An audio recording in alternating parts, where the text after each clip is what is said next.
Hello everyone, welcome to Nisha knowledge hub. अपनी NCERT series को आगे बढ़ाते हुए आज हम क्लास 10 का चैप्टर 4 पढ़ रहे हैं, एग्रीकल्चर, जिसका कुछ कंटेंट हमने फर्स्ट पार्ट में रीड किया था, फर्स्ट पार्ट में समझा था। जितने भी लोगों ने वो फर्स्ट पार्ट नहीं देखा है, चैनल पे अवेलेबल है, आप जाके देख सकते हैं। फर्स्ट पार्ट में हमने देखा different agriculture activities, types of farming हमने देखा, अलग अलग स्टेट्स में उनके जो नाम होते हैं डिफरेंट वो सारी चीजें हमने देखी। रैबी क्रॉप, जैद क्रॉप और खारिफ क्रॉप के बारे में जाना, कब कब कौन कौन सी क्रॉप वो ग्रो कराई जाती है, कौन कौन से रीजन में। मैप्स के थ्रू हमने देखा कमर्शियल क्रॉप्स क्या होते हैं, सब्सिस्टेंस फार्मिंग क्या होती है, इंटेंसिव फार्मिंग क्या होती है, सारी चीजें हमने चैप्टर में रीड की थी। जितने भी लोगों ने वो नहीं देखा चैप्टर, तो जाके जरूर देखिए, बहुत सारी नॉलेज उस चैप्टर से आप गेन कर पाएंगे। इस पार्ट में हम पढ़ेंगे बाकी हमारे चैप्टर की जो चीजें बच गई हैं, जो कंटेंट बच गया, उसके बाद हम इस चैप्टर की एक्सरसाइज भी डिस्कस करेंगे। तो हमारे चैनल को लाइक शेयर सब्सक्राइब जरूर कर लीजिए, बेल आइकन को जरूर प्रेस कर लीजिए, ताकि आगे आने वाली सभी चैप्टर्स की वीडियोस आपको मिलती रहे। लास्ट क्लास में हमने कुछ रैबी क्रॉप्स के बारे में पढ़ा था, जैसे कि राइस, व्हीट, मेज, मिलेट्स। उसके बाद इन्हें मैप से देखा था कौन कौन सी स्टेट्स में ये पाई जाती है। आज हम देखेंगे बाकी की रेस्ट ऑफ द जो क्रॉप्स हमारी थी, जिसमें हम फर्स्ट क्रॉप पढ़ेंगे पल्सेस। इंडिया लार्जेस्ट प्रोड्यूसर है पल्सेस का और कंज्यूमर भी है पूरे वर्ल्ड में।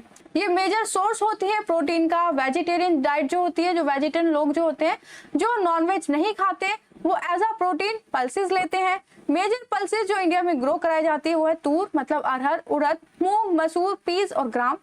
क्या आप डिस्टिंग्विश कर सकते हैं कि कौन कौन सी पल्सेस हैं जो खरीफ सीजन में ग्रो कराई जाती है और कौन कौन सी रबी सीजन में ग्रो कराई जाती है? पल्सेस को बहुत कम मॉइस्चर की जरूरत पड़ती है, ड्राई कंडीशन ज्यादा होनी चाहिए। लेग्यूमस क्रॉप होती है ये, जो कि हेल्प करती है सॉइल को रिस्टोर करने में, उसकी फर्टिलिटी को फिक्स करती है एयर से नाइट्रोजन को सॉइल में, जिससे कि सॉइल की फर्टिलिटी और इंक्रीज हो जाती है। These are mostly grown in rotation with the crops. तो ये जो सीरियल क्रॉप्स हैं, इनको बाकी और क्रॉप्स के साथ रोटेशन में क्रॉप्स को ग्रो कराया जाता है, ताकि जो सॉइल की फर्टिलिटी है वो भी रिन्यू हो सके, फर्टिलिटी इंक्रीज हो सके और थोड़ा सा ब्रेक हो जाए। कंटिन्यू प्रोसेस जो चलता आ रहा है सॉइल के ऊपर क्रॉप्स का, जिससे कि सॉइल रिन्यू हो पाएगी। मेजर पल्सेस स्टेट्स जो है इंडिया में वो है मध्य प्रदेश, राजस्थान, महाराष्ट्र, उत्तर प्रदेश और कर्नाटका। फूड क्रॉप्स देखेंगे, ग्रेन्स के अलावा जो ग्रो कराई जाती है वो है sugar cane. Tropical as well as sub tropical region में ग्रो कराई जाती है। It grows well in hot and humid climate में ये अच्छे से ग्रो होती है, जिसमें टेम्परेचर 21 डिग्री सेल्सियस से 27 डिग्री सेल्सियस होना चाहिए। रेनफॉल होनी चाहिए 75 सेंटीमीटर से 100 सेंटीमीटर के बीच में। इरिगेशन की रिक्वायरमेंट होती है और कम रेनफॉल की यहाँ पे जरूरत पड़ती है। It can be grown on a variety of soils में से ग्रो कराया जाता है एंड नीड मैनुअल लेबर, मतलब मशीन नहीं, मैनुअल लेबर की यहाँ पे ज्यादा जरूरत पड़ती है। तो मेजरली जो हार्वेस्ट होती है वो लेबर्स के थ्रू कराई जाती है। इंडिया सेकंड लार्जेस्ट प्रोड्यूसर है शुगर केन का, ब्राजील के बाद। मेन सोर्स है शुगर, गुड़, जैगरी, खांडसरी, मोलासिस इससे बनाई जाती है। Major sugar cane producing states जो है इंडिया में वो है उत्तर प्रदेश, महाराष्ट्र, कर्नाटका, तमिलनाडु, आंध्रा, तेलंगाना, बिहार, पंजाब और हरियाणा। नेक्स्ट पढ़ते हैं ऑयल सीड्स। 2018 में इंडिया सेकंड लार्जेस्ट प्रोड्यूसर था ग्राउंडनट का पूरे वर्ल्ड में, चाइना के बाद। रेपसीड प्रोडक्शन में इंडिया थर्ड लार्जेस्ट प्रोड्यूसर है पूरे वर्ल्ड में, कनाडा और चाइना के बाद। ये 2018 का डाटा है। डिफरेंट ऑयल सीड्स ग्रो कराए जाते हैं approximately 12% of the total crop area में। पूरे कंट्री में ये ऑयल सीड्स ग्रो कराए जाते हैं, जिसमें मेन ऑयल सीड्स कौन कौन से? ग्राउंडनट, मस्टर्ड, कोकोनट, सेसमम जिसे तिल भी बोलते हैं, soybean, castor seeds, cotton seeds, linseeds और sunflower seeds. Most of these edible, ये ज्यादातर क्या है? एडिबल है और कुकिंग मीडियम में इनको यूज किया जाता है। कुछ ऐसे हैं कि रॉ मटेरियल की तरह उनको यूज किया जाता है, सोप्स के प्रोडक्शन में उनको यूज किया जाता है, कॉस्मेटिक्स के में, ऑइंटमेंट्स के में। ग्राउंडनट एक खरीफ क्रॉप है and account for about half of the major oil seeds produced in the country. Gujarat largest producer है ग्राउंडनट का, राजस्थान के बाद और तमिलनाडु के बाद। ये 2019-20 का डाटा है। लिनसीड और मस्टर्ड रैबी क्रॉप्स हैं। सेसम खरीफ क्रॉप है जो कि नॉर्थ में ग्रो कराई जाती है और रैबी साउथ इंडिया में ग्रोन कराई जाती है, रैबी और खरीफ सीजन में, दोनों में। तो नोट्स में सारी चीजें ऐड करते चलिएगा। बहुत ज्यादा याद करने वाला डाटा है ये, तो इसको आप मैप में प्लॉट करके देखेंगे तभी आपको अच्छे से हो पाएगा। नेक्स्ट देखते हैं टी को।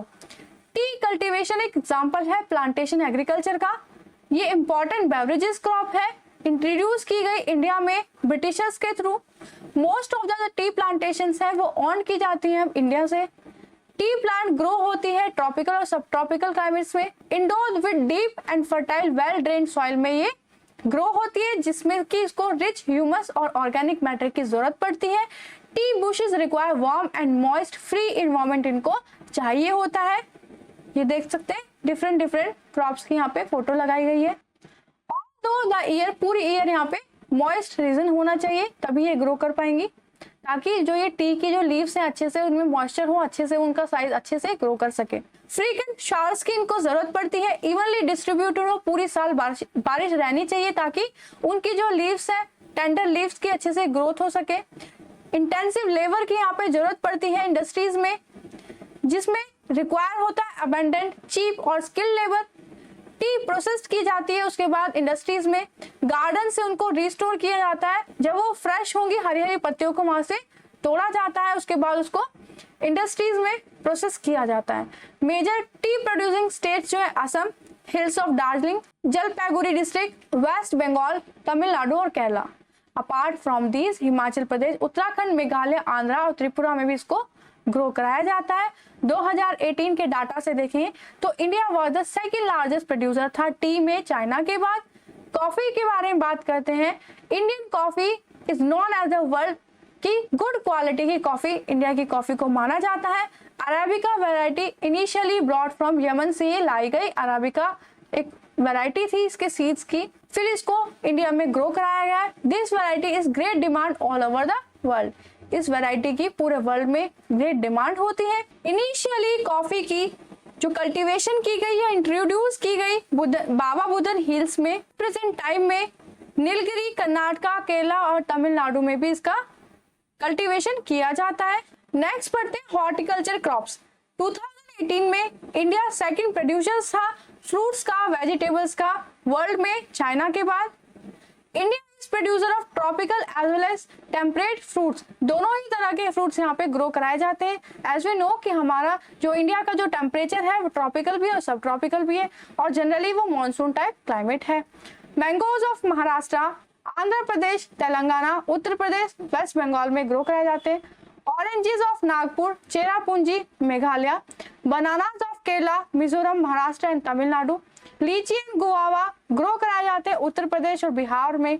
पाइनएप्पल मेघालय, ग्रेप्स आंध्र प्रदेश में, तेलंगाना और महाराष्ट्र में। एप्पल, पियर, एप्रिकॉट्स, वॉलनट ग्रो कराए जाते हैं, कल्टीवेट किए जाते हैं जम्मू एंड कश्मीर में, हिमाचल प्रदेश में, जिसकी ग्रेट डिमांड होती है पूरे होल वर्ल्ड में। डिफरेंट फोटोज हैं यहाँ पे फ्रूट्स और वेजिटेबल्स के। India is the most important producer of P, cauliflower, onion, cabbage, brinjal and potato.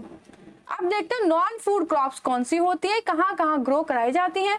First है रबर, जो कि एक इक्वेटोरियल क्रॉप है, बट अंडर स्पेशल कंडीशंस से हम क्या करते हैं इसको ट्रॉपिक और सब ट्रॉपिकल एरियाज में भी ग्रो करा लेते हैं। इस क्रॉप को मॉइस्चर की जरूरत पड़ती है, ह्यूमिड क्लाइमेट की जरूरत पड़ती है, रेनफॉल अच्छी खासी होनी चाहिए 200 सेंटीमीटर तक, टेम्परेचर होना चाहिए 25 डिग्री सेल्सियस से ज्यादा।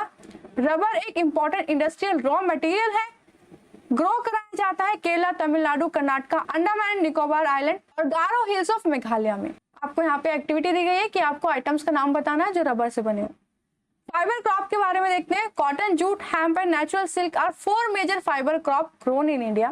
फर्स्ट 3 क्रॉप्स जो है वो crop grown in the soil, the latter is obtained from the cocoons of the silkworm fed on green leave, specially mulberry.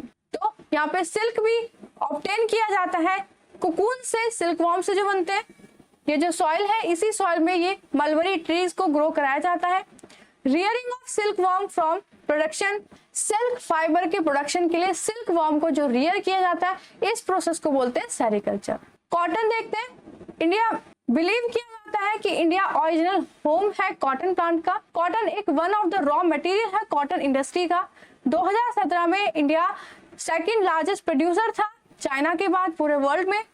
Cotton grow कराई जाती है well dry parts of black soil में, ये grow होती है। डेक्कन प्लेट्यू में generally मिलेगी, जो डेक्कन प्लेट्यू में जो स्टेट्स है वहां पे जनरली कॉटन ग्रो कराई जाती है। हाई टेम्परेचर की रिक्वायरमेंट होती है, लाइट रेनफॉल, क्योंकि पानी अगर ज्यादा होगा तो कॉटन के जो बर्ड्स है वो खराब हो जाते हैं। 2 to 10 फ्रॉस्ट फ्री डेज इसको चाहिए होते, ब्राइट सनशाइन होनी चाहिए।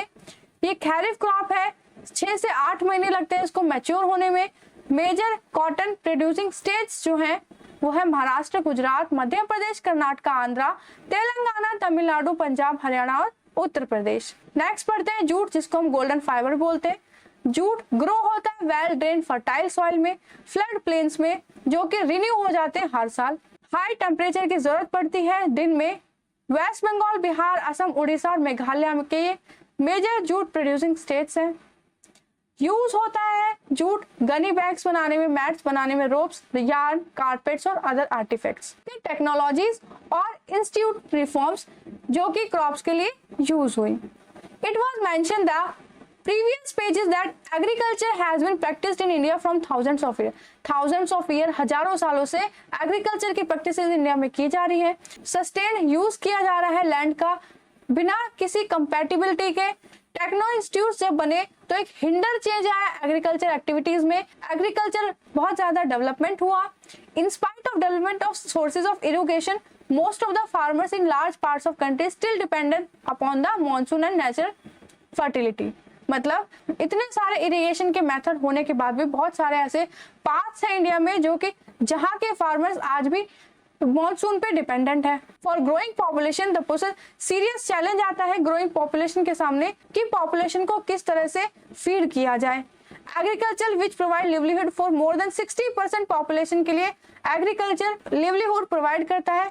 Serious technical and institutional reforms हुए जिससे collectiveness, consolidation of holdings, corporation and abolition of zamindari की गई, जिसकी वजह से क्या हुआ कि जो लैंड एक हाथ में कंसोलिडेट हो गई थी वो डिफरेंट छोटे छोटे फार्मर्स को दी गई, जिससे कि उस लैंड का अच्छे से यूज हो सके, प्रॉपर यूज हो पाए और सभी को एक रोजगार मिल पाए। इंस्टीट्यूट रिफॉर्म्स बनाए गए। इंडिपेंडेंस के बाद लैंड रिफॉर्म आया जिसमें सबसे पहला जो फोकस किया गया था फर्स्ट ईयर प्लान में वो एग्रीकल्चर पे किया गया। Right of inheritance had already lead to fragmentation of land holding necessitating consolidation of holding. तो अभी भी जो इनहेरिटेंस का राइट है, जो जमीन generation to generation wise divide होती रहती है, उससे भी जो लैंड होल्डिंग्स है वो सेगमेंट्स में ब्रेक हो जाती है, जिससे प्रॉपर उस लैंड का यूज नहीं हो पाता। लॉज ऑफ लैंड रिफॉर्म्स जब इनेक्ट हुए लेकिन उनका इम्प्लीमेंटेशन में कमी रही, ल्यूक वार्म रही। Government of India impact upon introducing agriculture reforms to improve. Government ने क्या किया, एग्रीकल्चर रिफॉर्म्स लेकर आए इम्प्रूव करने के लिए इंडिया के एग्रीकल्चर एक्टिविटीज को 1960s से 70s में। ग्रीन रेवोल्यूशन को बेस किया गया पैकेज टेक्नोलॉजीज के लिए। व्हाइट रिवॉल्यूशन हुआ, ऑपरेशन फ्लड हुआ, जिसमें बहुत सारी स्ट्रेटेजीज को इम्प्रूव किया गया इंडियन एग्रीकल्चर के हिसाब से, इंडियन एग्रीकल्चर के लिए।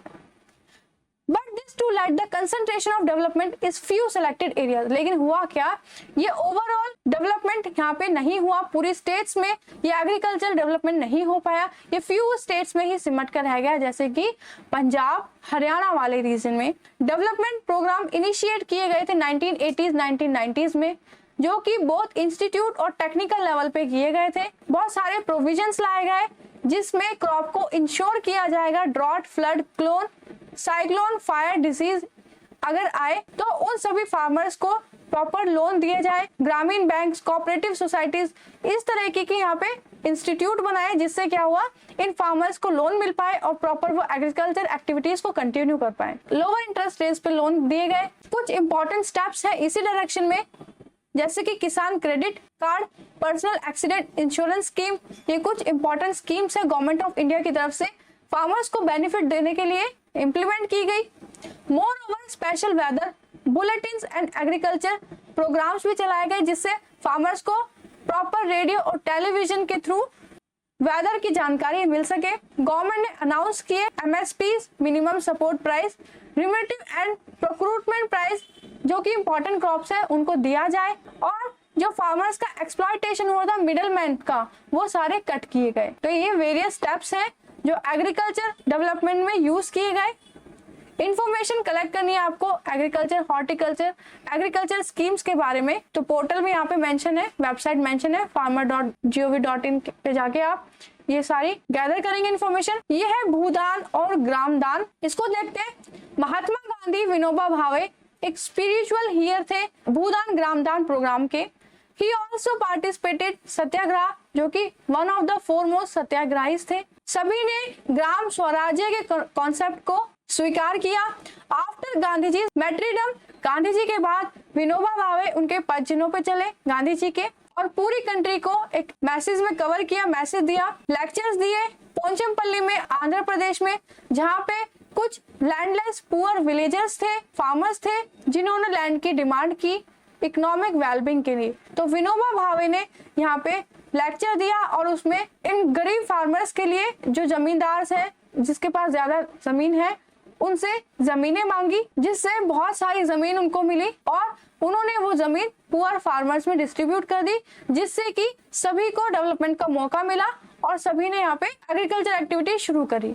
Shri Ramchandra Reddy stood up, offer 80 एकड़ लैंड इन्होंने डोनेट की, जिसमें कि 80 लैंडलेस विलेजेस को ये जमीन मिली। इस एक्ट को कहा गया भूदान। लेटर फिर ये अलग अलग जगह ट्रेवल किए और इंट्रोड्यूस किया इस आइडिया को। बहुत सारे जमींदार जिनके पास ज्यादा जमीन थी, उन सभी ने डिस्ट्रीब्यूट की। इसको ग्रामदान भी बोला गया। मैनी लैंड ओनर्स ने चूज किया कि some parts of their land poor farmers को फियर ऑफ सीलिंग लैंड के एक्ट के थ्रू दे दिया जाए, मतलब ऑनरशिप के अकॉर्डिंग उन्हें दे दिया जाए। This Bhoodan Gramdan movement initiated by the, ये किसके थ्रू चलाया गया? तो ये प्रोग्राम विनोबा भावे जी के थ्रू चलाया गया और इसको ब्लडलेस रिवॉल्यूशन भी कहा गया। तो अगर आपसे क्वेश्चन पूछा जाए कि ब्लडलेस रिवॉल्यूशन किसे कहेंगे, तो आप बताएंगे भूदान ग्रामदान, जो किसके द्वारा चला गया? विनोबा भावे जी के द्वारा। एक्सरसाइज डिस्कस कर लेते हैं, उसके बाद ये चैप्टर खत्म हो जाएगा। एमसीक्यू में पहले which one of the following describe a system of agriculture, किसने डिस्क्राइब किया? और where a single crop is grown on a large area, वो कौन सी क्रॉप है जो लार्ज एरिया में ग्रो कराई जाती है? तो ये कौन सा सिस्टम ऑफ फार्मिंग है? शिफ्टिंग है, प्लांटेशन है, हॉर्टिकल्चर है या इंटेंस फार्मिंग है? तो इसका आंसर होगा plantation agriculture. Which one of the following is a रैबी crop, कौन सी इसमें से रैबी क्रॉप है? आंसर में आप बताएंगे, कमेंट जरूर कीजिएगा ताकि आपको ये चैप्टर रिकॉल हो सके। विच one of the following is leguminous crop, pulses, jowar, millets या सीसम? ये इसका आंसर है पल्सेस, तो ये लेग्यूमिनस क्रॉप है। आंसर द फॉलोइंग क्वेश्चन देखेंगे। Name one important beverage crop का नाम बताना है आपको और उसकी ज्योग्राफिकल कंडीशंस बतानी है। तो आप कॉफी, टी बता सकते हैं यहाँ पे। नेम वन स्टेपल क्रॉप बतानी है इंडिया की जो किस रीजन में प्रोड्यूस होती है। तो व्हीट ले सकते हैं, राइस ले सकते हैं। एनालिसिस करना है वेरियस इंस्टीट्यूट्स को, रिफॉर्म्स को, प्रोग्राम्स को जो कि इंट्रोड्यूस किए गए गवर्नमेंट के थ्रू फार्मर्स के लिए। तो ये हमने अभी चैप्टर में रीड किया है। कोई भी डाउट है तो कमेंट करके जरूर पूछिएगा। सजेस्ट करना है इनिशिएटिव्स जो गवर्नमेंट के थ्रू लिए गए इंश्योर करने के लिए कि जो एग्रीकल्चर प्रोडक्शन है वो इंक्रीज हो सके। डिस्क्राइब करना है ज्योग्राफिकल कंडीशंस को जो कि ग्रोथ ऑफ राइस के लिए या राइस क्रॉप के लिए जरूरत पड़ती है। तो ये वीडियो यहीं पे एंड होती है, खत्म होती है। नेक्स्ट चैप्टर में नेक्स्ट वीडियो के साथ फिर से मिलेंगे। तब तक के लिए चैनल को लाइक, शेयर, सब्सक्राइब जरूर कर लीजिए। चैनल के बेल आइकन को जरूर प्रेस कर लीजिए। जितनी हमने क्रॉप्स देखी है इन सभी को आप स्टेट वाइज मैप पे प्लॉट करने जरूर प्रैक्टिस कीजिएगा। तब तक के लिए all the best and thank you.